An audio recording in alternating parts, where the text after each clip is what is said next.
뉴욕 증시가 전체적으로 약세 흐름을 보였습니다. 나스닥이 1.7% 정도 하락하면서 제법 큰 폭의 하락을 보였는데요. 다우지수는 상대적으로 많이 내리지 않았습니다. 자, 이렇게 분위기가 갈라진 이유는 경기가 일단은 조금씩 회복되고 있다는 소식들이 전해지고 있는 모습이기도 하고요.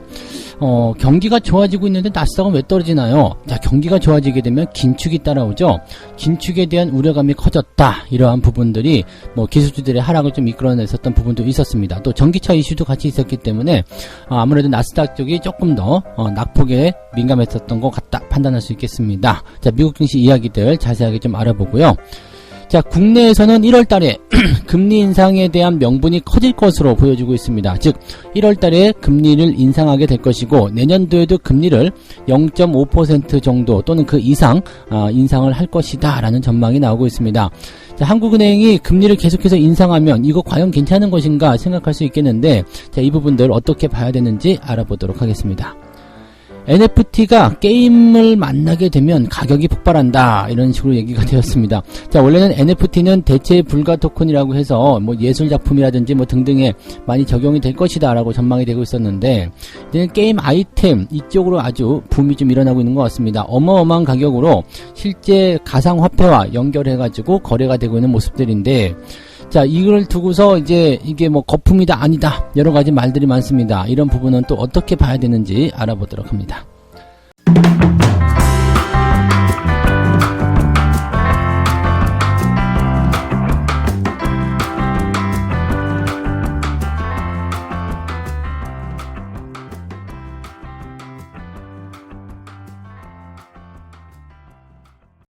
네, 반갑습니다. 오늘은 12월 10일 금요일입니다. 자, 전일까지 이제 계속해서 상승세를 보였었던 증시였지만 오늘은 약간 주춤거리지 않겠는가라는 느낌을 좀 가질 수는 있겠습니다. 근데 미국 증시를 꼭 따라가는 것은 아니기 때문에 시장이 미국 증시가 혼조세를 보였다, 약세를 보였다, 이렇다고 해가지고 우리가 겁먹을 필요는 없을 것 같긴 하고요. 대신에 주가가 계속 올라가는 것보다는 조금은 조정이 들어가는 것이 좋아요. 그래서 매수에 대한 포인트를 가져가기에도 좀 편할 것이고요. 또 주가가 건강하게 상승할 수 있는 포인트가 만들어지려면 오히려 상승에 대한 포인트를 조금 좀 둔화시키는 것이 더 유리하지 않겠는가라고 볼 수가 있겠죠. 즉 지지선에 대한 부분들이 만들어지지 않은 상태에서 그냥 치고 올라가게 되면 이게 위쪽에서 두둑이 맞는 게 상당히 큰 폭으로 변화가 될 수도 있고요. 그러다 보면은 이제 매도가 많이 나올 수도 있다는 이야기죠. 그래서 오히려 이게 조정이 조금 들어갔다 오는 것이 훨씬 더 유리하다라는 말씀을 드려보고요. 지금 다우지수는 마이너스 0%라고 되어 있는데 0.06포인트 내렸어요. 그러니까 이거는 내렸다고 하기도 그렇고 그냥 그대로다라고 보시면 될 것 같습니다. 그리고 모양 자체가 괜찮은 게요. 하락 출발을 했었거든요. 나스닥하고 다우지수 모두 다 하락 출발했는데 다우지수는 상승으로 진행이 되면서 분위기가 많이 반전이 됐고요. 나스닥은 그냥 하락 출발해서 더 많은 하락으로 진행이 된 모습이었습니다. 자, 나스닥하고 다우지수 둘 다 이렇게 일단은 시장이 영향을 좀 받는 그런 지수라고 봐야 되는 모습이긴 한데, 다우는 그래도 분위기가 괜찮아졌고 나스닥은 분위기가 더 나빠진 이유는 어디에 있을까? 자, 이것은 이제 앞으로의 경제 상황들에 대해서 좀 분위기가 달라진다라고 보시면 될 것 같습니다. 재료는 별거 없습니다. 딱 두 가지예요. 일단은 이제 10일 오늘이죠. 미국 시장으로 오늘이니까 우리는 11일쯤 발표가 나올 텐데요. 자, 11월 CPI 지표를 이제 앞두고 있습니다. 소비자 물가 지표인데요. 지금 이 CPI 예상치가 전년 대비 6.7% 정도 나올 것이다. 전년 대비요. 물론 이제 지난달 대비해서는 조금 소비자 물가도 감소할 것이다 라는 전망이 나오고 있는데, 전년 대비로 치니까 엄청나게 높은 수치예요. 그래서 지금 1982년 6월 이후에 최고치가 될 전망이다 라고 되어 있습니다. 일각에서는 7%가 넘을 수도 있다, 이런 분석도 나오고 있는데, 일단은 지난달보다는 조금 감소할 것으로 전망이 됐었던 부분이 있었기 때문에 저렇게 많이 생각했던 것보다 너무 많이 올라가는 그런 모습은 아니지 않겠나라는 판단을 해볼 수는 있겠습니다. 다만 지금 일단은 전년 대비해서 계속적으로 높은 물가 지표를 유지하고 있기 때문에 이렇게 된다라면은 연준이 또 한마디 꺼내기 좋겠죠. 테이퍼링에 대한 속도를 올리게 될 것이고요. 금리 인상도 조기에 진행될 것이다. 자, 이게 긴축이 빨라진다는 이야기의 핵심이 됩니다. 그래서 물가가 높기 때문에, 왜냐면 지금 연준은 이런 얘기를 했잖아요. 그 물가가 상승하는 부분들이 일시적이 아닌 것 같다. 일시적이라고 했다가 갑자기 일시적이 아닌 것 같다라는 얘기를 하게 되면서 물가를 관리하기 위한 그런 행동에 착수를 해야 된다. 그래서 12월 FOMC, 즉 다음 주에 있을 이 FOMC에서 긴축을 얼마만큼 땡길 것인가, 이 속도 조절에 대한 부분이 나올 것이다 라고 전망이 됐었습니다. 그래서 그런 내용들을 보게 되면은 긴축 때문에 아무래도 부담이 좀 생길 수 있는 상황이 되겠다 이렇게 보시면 되겠죠. 긴축을 땡기게 되면 뭐가 문제냐면 기술주들의 문제예요. 기술주 성장주들이 부담을 가질 수가 있습니다. 그래서 나스닥은 이 금리 인상에 아주 쥐약이 되는 상황을 쥐약이 되는 상황을 만들어낼 수 있기 때문에 이런 것들을 우리가 좀 참고를 해보셔야 될 것 같은 느낌이고요. 근데 이제 이것을 또 다른 식으로 해석하게 된다라면 물가가 올라간다는 것은 그만큼 소비가 늘어나고 있다는 얘기잖아요. 그러니까 뭐 공급망 부족이다 뭐 등등의 얘기가 있지만 공급이 부족한 현상은 그만큼 수요가 많다는 이야기라고 생각하실 수 있는 부분이 되는 거고, 또 다르게 생각하게 되면은 지금 경기가 또 좋아지고 있다라는 식으로 우리 해석이 될 수 있는 부분이죠. 실질적으로 지금 이 고용 지표는 계속 좋아지고 있습니다. 신규 실업수당 청구 건수가 18만 4천 건이 나왔습니다. 이게 20만 건 넘을 걸 생각했는데 지지난주였죠. 19만 9천 건 나와서 와 이거 엄청난데? 라고 얘기했었는데 18만 4천 건이요. 고용이 엄청나게 빠른 속도로 좋아지고 있다는 얘기입니다. 그래서 이 고용지표, 즉 실업률이 떨어지면 떨어질수록 금리 인상은 가까이에 있다고 보시면 되겠습니다. 그래서 금리 인상이 생각했던 것보다 더 빨리 진행될 것이다 라고 예상을 해볼 수 있는 대목이 될 것 같아요.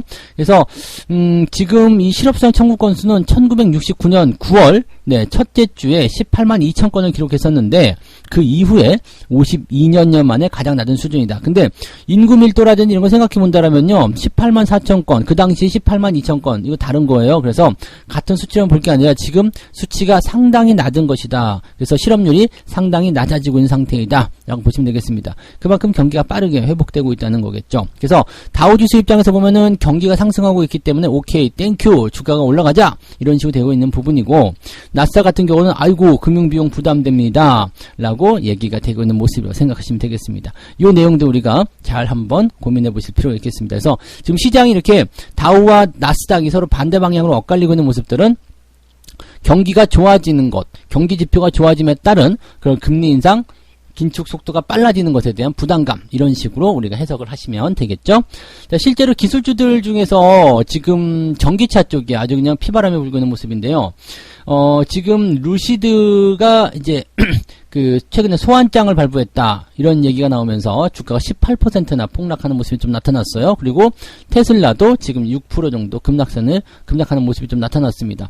그래서 지금 6% 급락을 하게 돼가지고 이제 주가가 1,003달러 정도 기록이 됐습니다. 그래서 테슬라는 겨우 지켰다라고 얘기 나오지만 이 전기차 관련해가지고 여러 가지 잡음이 있습니다. 뭐 테슬라 같은 경우도 뭐 소비자에게 이제 주의 의무를 충분히 하지 않았다 뭐 이런 얘기도 있었고요. 그 다음에 지금 그 증권거래위원회 SEC라는 곳에서 이제 전기차 스타트업 기업인 이제 루시드에게 소환장을 발부했다는 얘기인데, 너 일로 와봐 좀 알아보자 라고 얘기가 된 부분입니다. 최근 일부 스타트업 기업들이 전통적인 기업 공개 방식에서 벗어나서 스펙을 통한 우회 상장을 선택했다. 이거 지금 사실 문제 많이 있죠. 스펙이라는 것은 이제 기업 인수 목적 회사인데 돈을 가지고서 괜찮은 기업을 발굴해가지고 이렇게 짬뽕해가지고 상장시키는 것이 이제 그 스펙 상장인데, 전통적인 것은 이제 기업의 어떤 그 기업 공개를 통해가지고 수요자들을 모집하는 거잖아요. 그게 이제 공모주 같은 거라고 보시면 되는데, 스펙은 그런 게 아니라 그냥 괜찮은 회사를 발굴해가지고 내가 가지고 있는 돈을 거기다 쏟아부어서 상장을 시켜버리는 그런 회사입니다. 그래서 지금 이거 약간 문제가 있다. 이 우회 상장에 대한 부분들은 항상 문제가 있을 수 있거든요. 뭔가 비리가 있다 해가지고 이것을 이제 조사를 해야 되겠다라는 얘기를 하고 있는 부분이죠. 그러니까 따지고 보면은 이게 전기차 업체의 문제는 아니에요. 그죠? 전기차의 문제가 아닌데 전기차 업체가 떨어지면서 지금 테슬라도 약간 핑계거리가 생긴 거죠. 아, 우리 너무 높아서 약간 좀 조정을 받아야 될 것 같은데 라는 느낌이 있었을 때 여기서 조정을 좀 받는, 쟤네 내려가니까 우리 내려가자 이런 식으로 같이 묶어서 생각하는 그런 부분들이 좀 있는 것 같아요. 그래서 뭐 그렇게 생각하시면 될 것 같고요. 그냥 전기차 기업이 공교롭게도 지금 테슬라에도 악재가 있고 루시드에도 악재가 있다 이렇게 생각하시면 될 것 같아요. 애플 같은 경우는 지금 3조 달러죠. 3조 달러. 3,300억 3,300억 맞죠? 시총. 네. 거기를 이제 한 4% 정도 앞두고 있는 상태입니다. 그래서 지속적으로 이제 이렇게 되면 이제 달성이 가능하단 말이에요. 그러니까 3조 달러, 시총 3조 달러에 해당하는 어마어마한 또 그런 대업을 이룰 것으로 바로 또 목전에 두고 있거든요. 그러니까 또 기술주라고 해서 모두 다 그런 부분들은 아니지만 전체적으로 시장에 영향을 주는 부분들이 나스닥 쪽 하락과 기술주 하락. 그러니까 이럴 때는 좋은 기업들 쪽으로 더 자금이 몰릴 수 있기 때문에 가는 기업은 더 가고요. 떨어지는 기업은 또 떨어질 수밖에 없는 상황이 좀 됩니다. 그래서 이렇게 악재의 중심에 있는 기업들 조심하셔야 되는 필요성이 있을 거고요. 대체적으로 나스닥 시장이 조금 출렁거릴 수 있는 상황이 있다. 이런 정도로 판단하시면 되겠습니다. 그냥 이 모든 부분들은 경기가 좋아지기 때문에 일어나는 상황들이다. 라고 판단하시면 되겠고요. 이런 것들도 이제 경기가 계속적으로 좋아져가지고 성장 기업들이 어느 정도 적응을 하기 시작하면 여기서 또 무서운 랠리가 나오거든요. 그러니까 전체적으로 지금 초입 구간에서 나타나는 전형적인 그런 모습들이기 때문에 여러분들이 오히려 이런 부분들은 뭐 나쁘게 생각할 것이 아니라 괜찮아지고 있는 거구나 라고 생각하시는 것도 좋을 것 같아요. 네. 자, 두 번째 이야기 넘어갈게요. 금리 인상에 대한 이야기 해봐야 될 것 같아요. 지금 해외 쪽에서의 이런 긴축이 빨라진다라는 소식들이 전해지면서 국내도 금리를 올릴 것 같다라는 얘기가 좀 있습니다. 내년 1분기 기준금리 추가 인상의 가능성을 일단은 얘기해 놨는데 이것이 이제 1월달이 될 것이다라는 얘기죠. 최근에 이제 민간 소비 회복의 흐름, 그 다음에 전 세계적으로 높은 물가 오름세 이런 것들이 이제 금리를 올려야 되는 이유다라고 되어 있습니다. 실제적으로 이제 미국에서 금리를 더 빨리 올리겠다라고 한다라면 지금 사실 좀 불안할 수는 있어요. 그래서 지금의 금리 이런 정도로는 아직은 아닐 수 있다라는 얘기가 되는 거죠. 그러니까 지금은 1%대 금리지만 미국이 만약에 금리를 올리기 시작해서 추격하기 시작하면 얘네들도 빠르게 올릴 수 있거든요. 그래서 금리가 빠르게 올라간다. 1년 사이에 걔네들도 한 두세 차례 금리를 올려버린다 그러면은 우리나라랑 또 같아질 수가 있거든요. 그러니까 우리나라 같은 경우는 미국하고의 금리 격차가 있어야지 됩니다. 그래서 금리 인상에 대한 부분들이 만약에 미국 쪽에서 조금 느슨하게 갈 것 같다 싶으면 사실 지금은 금리 1%대 정도면 괜찮아요. 그런데 미국이 더 빨라진다고 생각된다면 우리가 또 선제적으로 치고 나갈 필요성이 있습니다. 그래서 우리가 선제적으로 금리를 인상해서 한 1.5% 정도까지는 또 올라가야 되지 않겠느냐라고 판단해 볼 수 있는 내용이 좀 되겠죠. 그래서 그 정도의 어떤 상황을 보고 그 다음에 미국이 또 선제적 공격을 굉장히 빠르게 금리를 빠르게 올린다라고 한다면 우리도 추가적으로 하반기에 더 올리는 그런 모습이 좀 있어야 될 겁니다. 그러니까 하여튼 금리 인상에 대한 부분들은 전체적으로 이제 경기가 좋아짐에 따른 그런 부산물이기 때문에 이것은 나쁜 것은 아니라고 좀 보시면 될 것 같아요. 그래서 내년에는 일단은 0.25 한 차례 올리거나 아니면은 두 차례 0.5% 추가 인상이 나올 것 같다 생각되는데 글쎄요 이제 추가적으로 더 상승할 수 있는 부분도 있을 것 같아요. 한 1.5% 또 그 이상도 나올 수 있을 것 같죠. 그래서 한 두세 차례 정도는 내년에 금리 인상 생각해야 될 것 같고 여기에 대한 속도 조절은 이제 미국의 긴축 즉 금리 인상이 얼마만큼 빠르게 일어나느냐 그 다음에 내년도 하반기에 금리 인상이 미국에서 시작이 된다라면 우리는 그냥 1.5% 많아야 1.5% 정도 수준에서 금리가 끝나겠지만 만약에 금리가 상반기로 앞당겨진다 미국이 그렇게 되면 우리는 내년도에 3번 정도의 금리 인상은 일단은 생각하셔야 될 것 같다 판단하시면 되겠습니다. 자, 금리를 인상을 해야 되는 요건들을 조목조목 이야기를 했는데 일단 첫 번째가 민간 소비 증가율이래요. 소비가 증가하고 있다는 얘기예요. 그러니까 내후년까지 장기 평균 수준인 연 2.4%를 상회할 것이다. 소비가 계속적으로 늘어나고 있다라는 것에 주목을 하고 있다는 얘기죠. 소비가 늘어나게 되면 당연하게도 물가가 올라갈 수밖에 없습니다. 그래서 그런 부분들 그리고 소비가 증가하고 있다는 것은 그만큼 주머니에 돈이 들어있다는 얘기거든요. 돈 없이 소비는 못하잖아요. 그래서 이건 먹고 사면 하구나. 그러면 금리 좀 올려야 되겠다. 이런 식으로 얘기가 되는 부분이겠죠. 자, 그 다음에 내년도 상반까지는 적어도 전 세계적으로 높은 물가 오름세가 이어질 것이다. 원래는 이제 일시적으로 해서 이번 4분기 때 물가가 안정세를 보일 것이다 예상했는데 실제로 그게 아니죠. 계속 올라가고 있기 때문에 글로벌 물가가 지속적으로 상승하고 있는 부분들이 국내에도 영향을 미치고 있다. 근데 이게 맞는 얘기인지는 잘 모르겠습니다만 어쨌든 글로벌 물가가 올라가서 국내에도 물가가 올라간다. 영향이 있을 수 있겠죠. 왜냐면은 이제 무역이 많이 활발해짐에 따라서 해외 수입 수입 물가라든지 등등이 영향을 줄 수 있기 때문에 그렇긴 한데, 가장 중요한 건 이제 밥상 물가 아닐까 싶긴 합니다. 그죠? 서민들이 가장 많이 체험하는 거. 밥상 물가. 요즘에 많이 올랐어요. 뭐, 과일도 어마어마하고요. 요즘에는 뭐, 돈 10,000원 들고 가면은 뭐 할 수도 있는 것도 아니에요. 10만원 가지고 장 보는 것도 되게 어렵죠? 그래서, 물가가 상당히 많이 올라갔다는 부분들이 이제 중요한 포인트일 겁니다. 그래서, 금리 인상 등을 통해서 긴축을 하게 된다면, 물가의 안정세를 일단은 단기적으로나마 꾀할 수 있기 때문에 이런 부분들이 아마 통화정책에서는 필요하지 않을까 생각되긴 합니다. 자, 그 다음에 이제 방금 전에 말씀드렸듯이 이제 미국 연준의 FOMC 이런 것들을 통해 가지고 긴축이 빨라지는 거 이렇게 나오게 된다면 우리나라도 같이 따라갈 수밖에 없다라고 보시면 되겠습니다. 2007년도, 2008년도 당시에 우리나라 금리가 5%대였어요. 알고 계시죠? 경기가 굉장히 좋은 시점에서는 금리가 5%까지 올라갈 수 있습니다. 다만 그 이후에 금리가 뚝뚝뚝뚝 떨어져요. 왜? 리먼 사태 이후에 경기가 이제 안 좋은 상태로 들어갔잖아요. 그러면서 계속 3%대, 2%대, 1%대 그러다가 제로금리까지 이번에 갔었던 부분이었는데 다시 역설적으로 얘기하자면 경기가 좋아지는 그 시점까지 가려면 5% 정도의 금리 인상은 가야 된다. 그러면 아직 금리 인상은 초입 구간이기 때문에요. 아직 멀었습니다.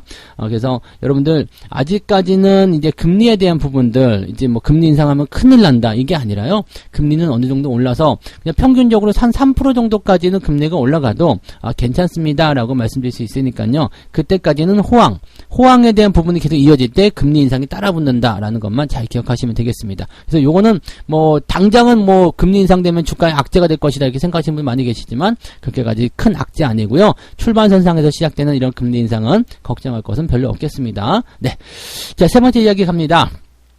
NFT 요즘에 시끌시끌하고 말 많은데요. 게임과 만나면 가격이 폭발한다. 요즘에 이제 아이템 거래 이런 쪽으로 많이 되는 거 보더라고요.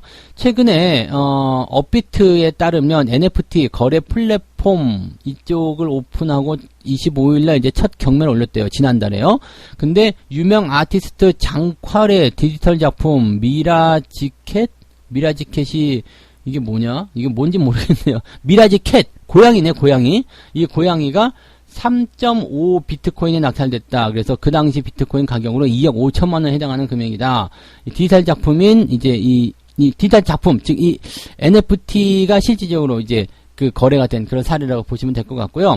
그 다음에 뭐 게임 판매를 통한 그런 부분도 있죠. 게임 아이템들 이런 것들이 지금 막 판매가 되는 모습들이 좀 나타나고 있기도 합니다.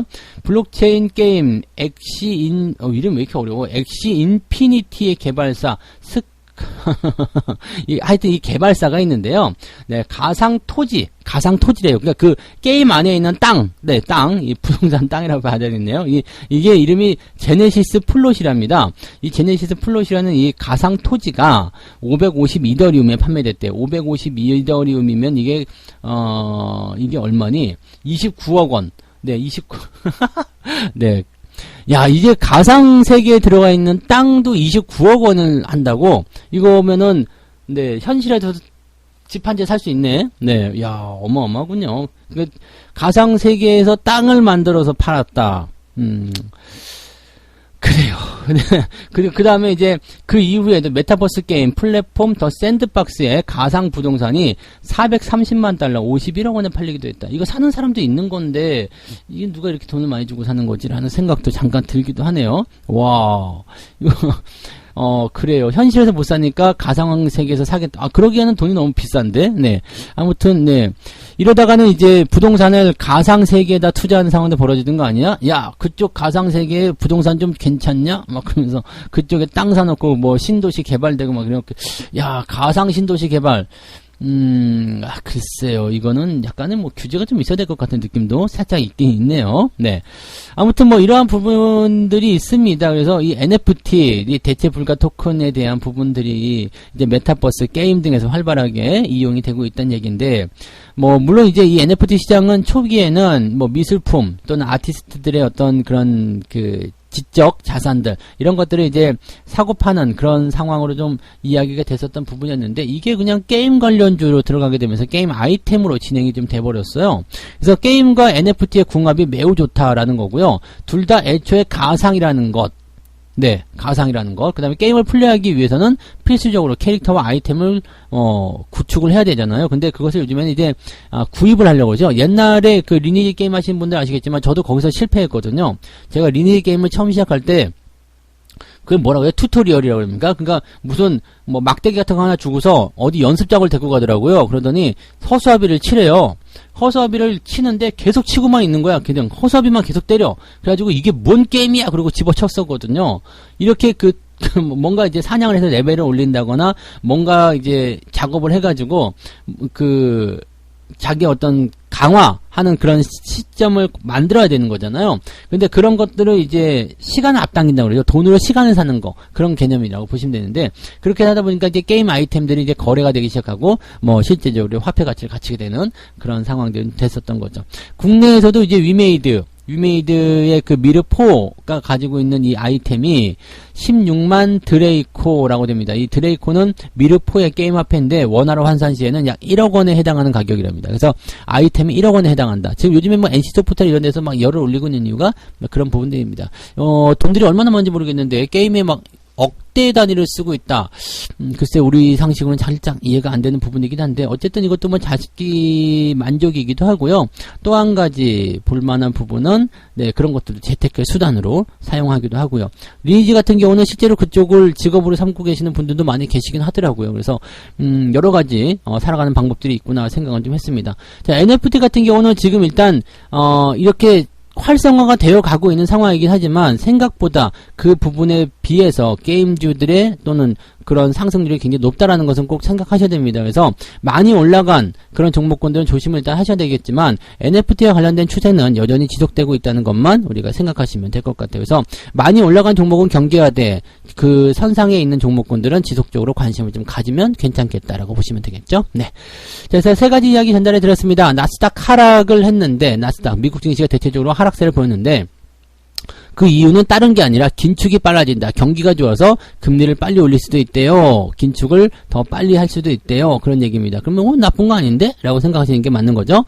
자, 그렇게 되다 보니까 1월 달에 우리나라도 금리 인상에 대한 명분이 커졌다. 금리 인상을 해야 되겠다. 근데 우리가 과거 사례를 들여다봤을 때 경기가 호황기에는 금리가 5% 정도까지 나왔었다라는 걸 감안해 본다면 우리 금리 내년도에 1.5%까지 나오면 내년에도 주가 흐름은 나쁘지 않을 것이다. 그리고 적어도 3% 정도까지는 금리가 높다는 생각 안 하셔도 될 것 같습니다. 그래서 지금 경기가 안 좋은 상태에서 그 호전이 되어가는 과정에서 금리가 올라가는 부분이기 때문에 너무 걱정하지 않아도 된다는 거.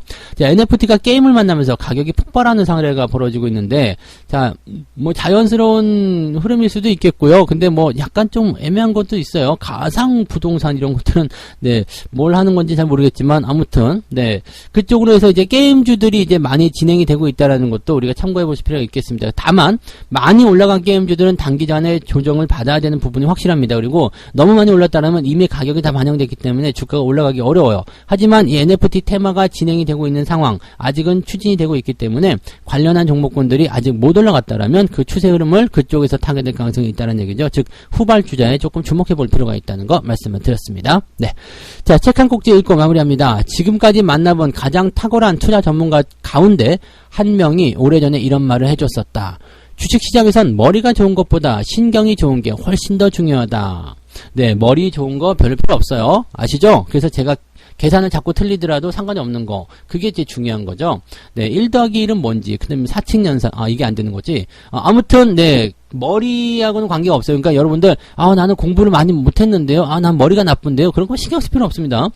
그냥 감각, 감각적인 부분. 그 다음에, 항상 머리 좋은 사람들 뭘 하면 이러이러한 걸 해가지고 예측을 하거든요. 근데 예측은 주식시장에서는 가장 하면 안 되는 것 중에 하나입니다. 예측 말고 대응. 그것을 해야 됩니다. 대응은 뭐예요? 딱 보면서 보이는 것에 대한 그런 나의 동선을 체크하는 거잖아요. 그러니까 여러분들 그런 것만 잘 하시면 됩니다. 눈썰미만 좋으시면 주식 투자로 누구나 성공할 수 있다는 얘기를 할 수 있습니다. 곁들여서 뭐 머리 좋으면 더 좋고요.